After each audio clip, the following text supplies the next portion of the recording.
Hey everyone, this is Alex, and today I have a little story interesting. Last week I had actually a corporate event, which is, don't worry, it's not a huge event with plenty of people. Everyone were wearing a mask and we're fine. But it was government affairs, and basically it's where they sometimes you have caretaker, people working with the public or people who are affected with COVID. So I went on site in the red zone, and my goal was to take some pictures to document officials going to the site, asking questions, etc.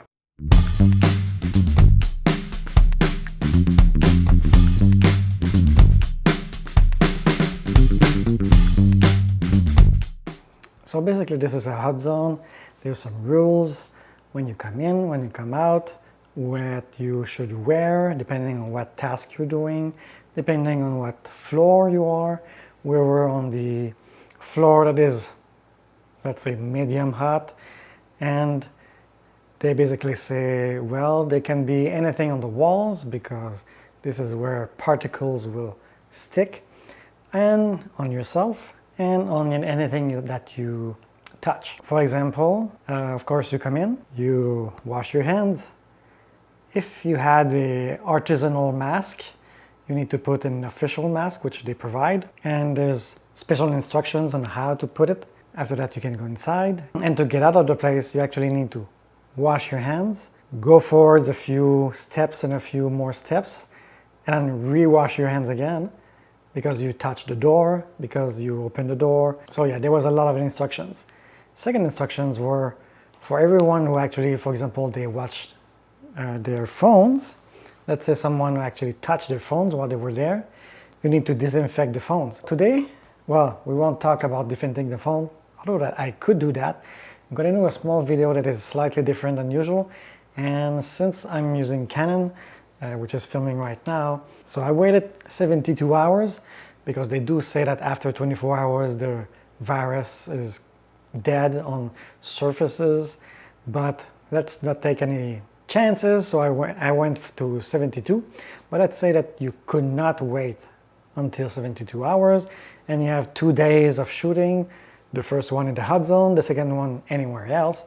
Well, you need to disinfect your camera or your gear, right? Special instructions. I combine what they told me over there and what actually Canon actually recommend on cleaning their gear. So obviously the knowledge about this virus change from time to time, and obviously what is right today might not be right tomorrow. So this is on current information. Maybe next year we're gonna figure out something else. So do check out the date of this video. But for this video, we're actually going to use isopropyl alcohol. What Canon actually recommend is 70–80% of that.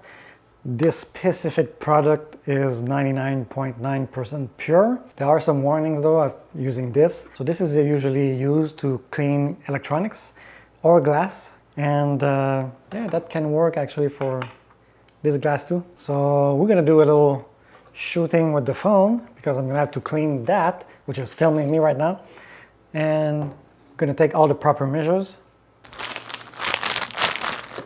And one of those measures is actually gloves. Wrong hand. Are you ready? This should work. If you take isopropyl alcohol, this actually can irritate the skin. That's why we need some protections. And, oh, I forgot something else. And of course a cloth, because even if you have this, for example, in spray, for example, it's better to not spray your camera or your gear directly. Actually, you should not do that, period. I'm gonna do this and clean it up. So let's do this. All right, guys, so I have my bottle right here. Just take a little bit on it, not too much, and let's clean. And this is actually going to go away very fast since it is alcohol. You need to do this in a place where it's actually outside or very well ventilated. Don't do that in a small place. And you need to clean it up everywhere where you've touched it, but in my case, I think I pretty much touched everything. So obviously do not open the battery compartment. Well, do not open the battery compartment inside the event also. So I can see that when I'm putting some of it on the plastic, on the hard plastic, it's actually going away really fast. The glass takes a little bit more time, but for the other parts, it's just evaporating really fast.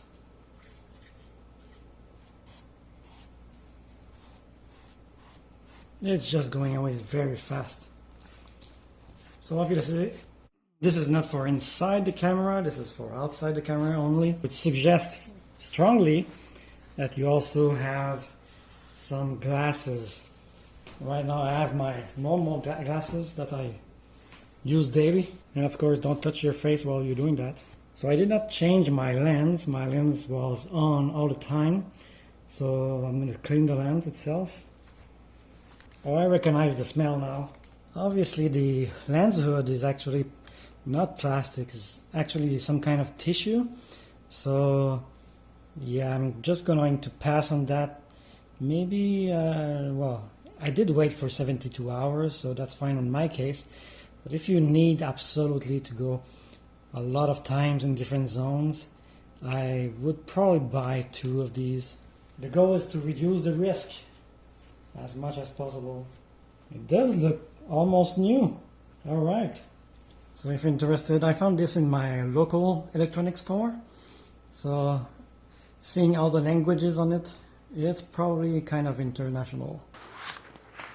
Hopefully guys, this video was actually helpful.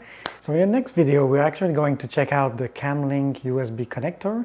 If you want to do some Zoom or other video conference software.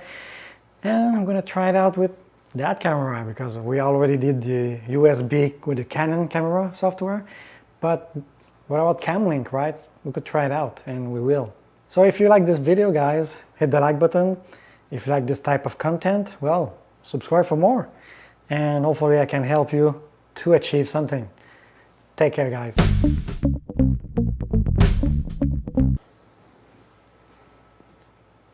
Let's start that over. With the that's gonna be long.